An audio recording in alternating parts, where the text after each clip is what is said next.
So I want to be very clear here in this video. This drop that you're seeing with AMC stock today means one thing. It means that the rally probably going to be a lot more aggressive. As I said in the last video, the live short interest of free flow is going to explode. Probably to 35 to 45% based on the last 2 days that we have seen in the markets with AMC. AMC stock at the time of recording this video is down 18.75%. Ape shares are down about 14.5%. Pretty brutal day over the last 2 days. What has been unusual about this is Ape has sold off over the last 2 days, and so has AMC. Let's break that down a little bit more. Hit the like button, subscribe to the channel, and source your comments, questions, or concerns down below in the comment section. Thank you for watching. Let's get into it. So, institutional investors, according to MarketWatch, have increased their positions in AMC. Trading firm Jane Street Capital increased its AMC position to just under 6.1 million shares after acquiring, get this, just over 5.8 million shares in the second quarter, and now holds just under 1.2% of shares outstanding. National Bank Financial increased its position to over 3.2 million shares after acquiring just under 3 million shares, and now has just over 0.6% of shares outstanding. This follows a recent trend that we have seen with a lot of your specifically Canadian banks, shout out to you if you're in Canada, buying the dip like crazy in AMC. We're talking thousands of percent increases to some of those positions. Jane Street is another example of that. Now, why are these institutions buying the dip so heavy in AMC, but AMC stock continues to fall? Now, obviously, there's hedging that goes into that. They obviously don't go into a trade like AMC with 6 million, brand new, freshly bought shares and do nothing and just see what happens most of the time. There's some hedging that is done, but they're doing that because they expect good things to come for AMC. That's clear. As we reported in the last video as well, Eric Wold from B. Riley Securities says that investors maybe are brushing off some of the dilution fears. Well, at least that's what he was saying during this multi-day rally after the 35% drop. Not so much of that being said here today. And AMC stock is really falling on no news. There really isn't anything that is causing this drop. This is a drop of, as I said in the last video, Ape shares being sold and more shorting with AMC.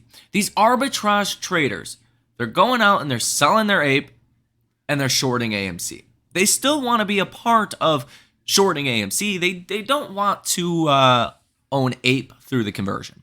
So that's what is happening today. That's why both of these security classes are falling today. Now, what does this ultimately mean? Now, it's hard to draw definitive conclusions from this, but it means the arbitrage trade is coming to an end. It means that if more shorts are shorting AMC and likely to drive the short interest of free float to 35 or 45%, in between that range is what I expect, then they're going to be in even a worse position after the reverse split, and likely we get some upside. Let's face the fact, not too many times are you going to see a stock fall 20% day after day. Even if a company has terrible earnings, you don't tend to see two back-to-back 20% sell-offs or close to 20% sell-offs.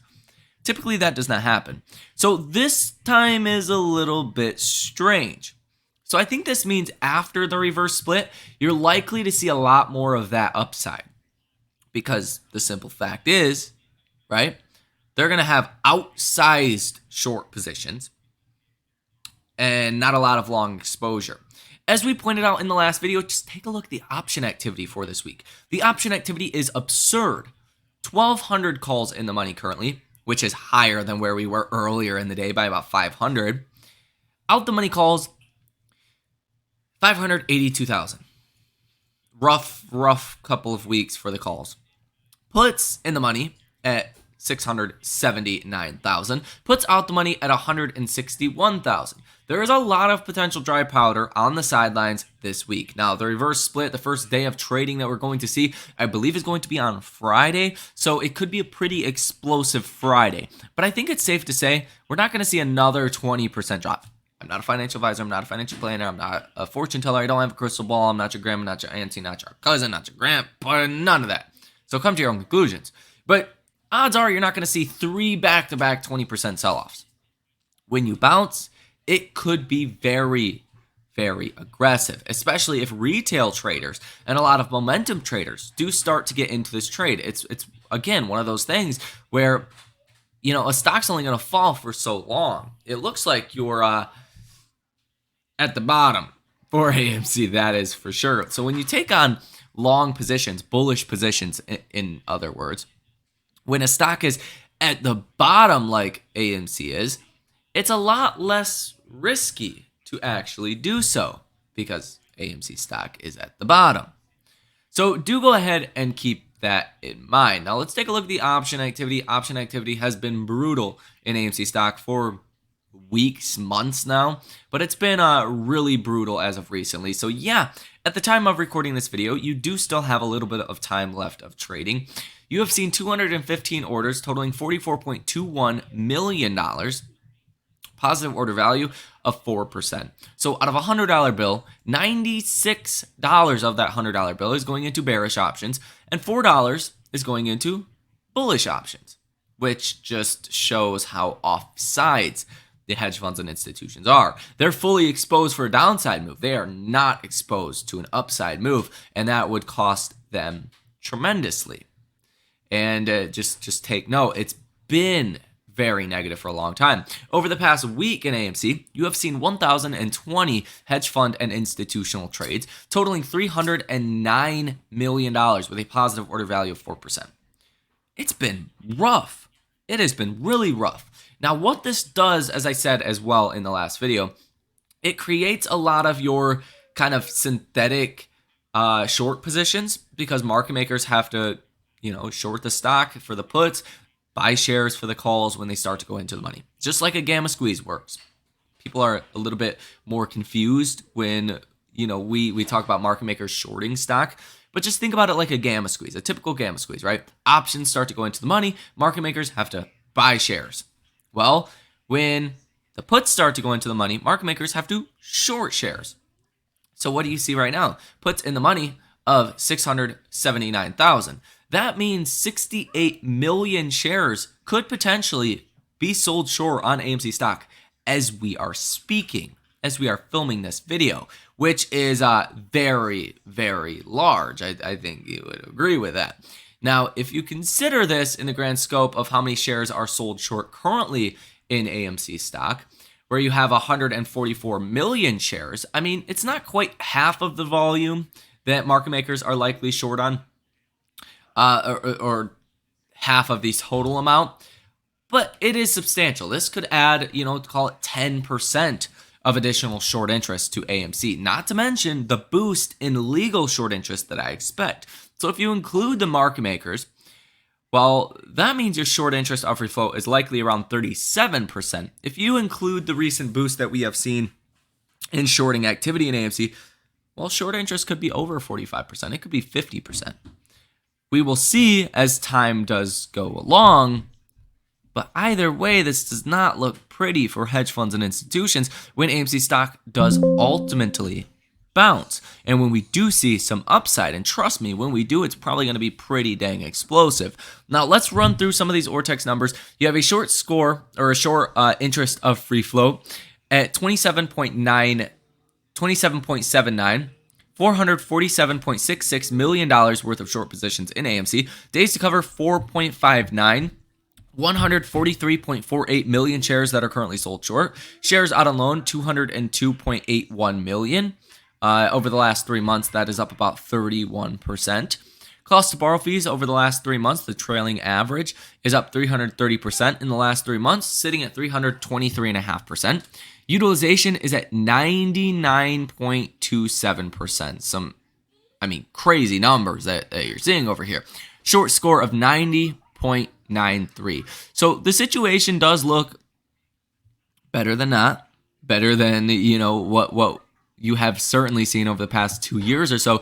You're at the higher end level of short squeeze ability with AMC. Now, we have unquantifiable factors that I think will start to play a role after the reverse split, like the fact of AMC stocks going to be $30 or $25 or whatever the price is. It's going to be a lot higher than $4. And you are going to have the ability to move more because you're going to have less shares that are actually out there. So I think that is also something to take into consideration. And the lawn people are outside, so that's what you guys are hearing right now.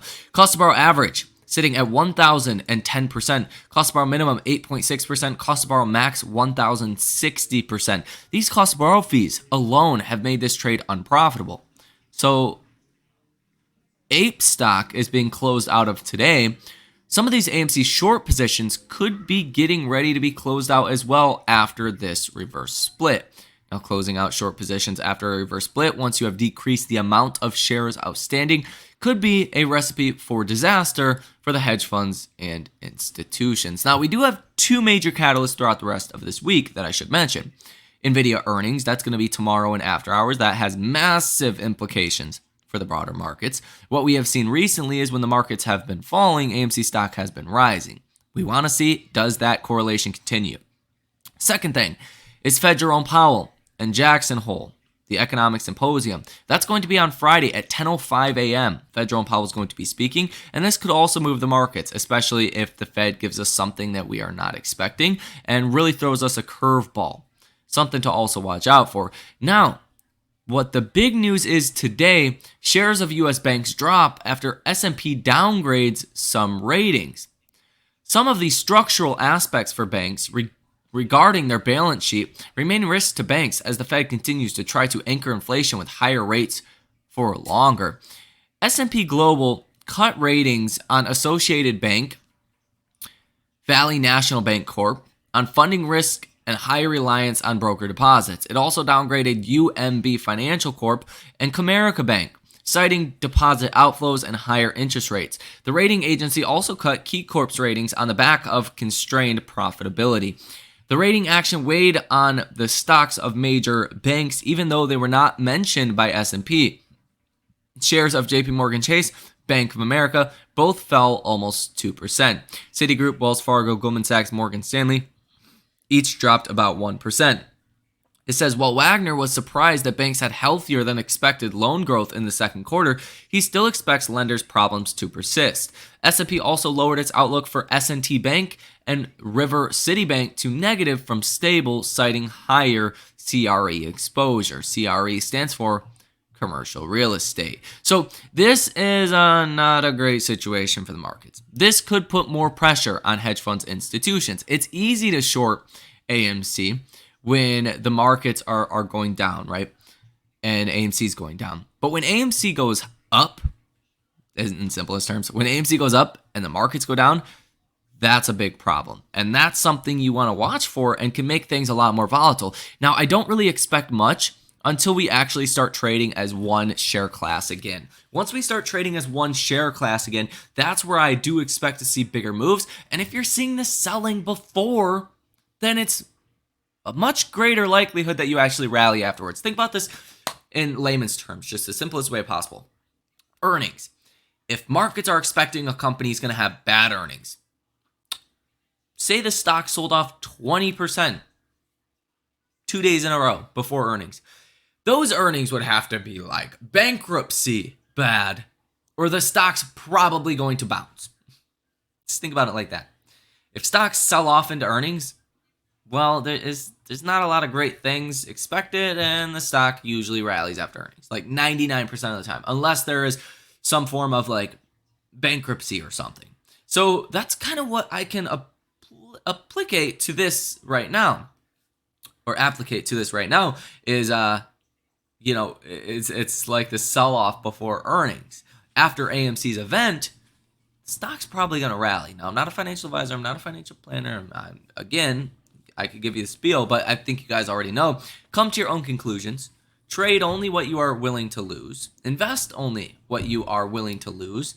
That would not end your lifestyle, okay? So that's very important as well. But I do think a lot closer to the end of this than the beginning. So hit the like button, subscribe to the channel, and source your comments, questions, or concerns down below in the comment section. You guys have a great rest of your day, and I will see you in the next one.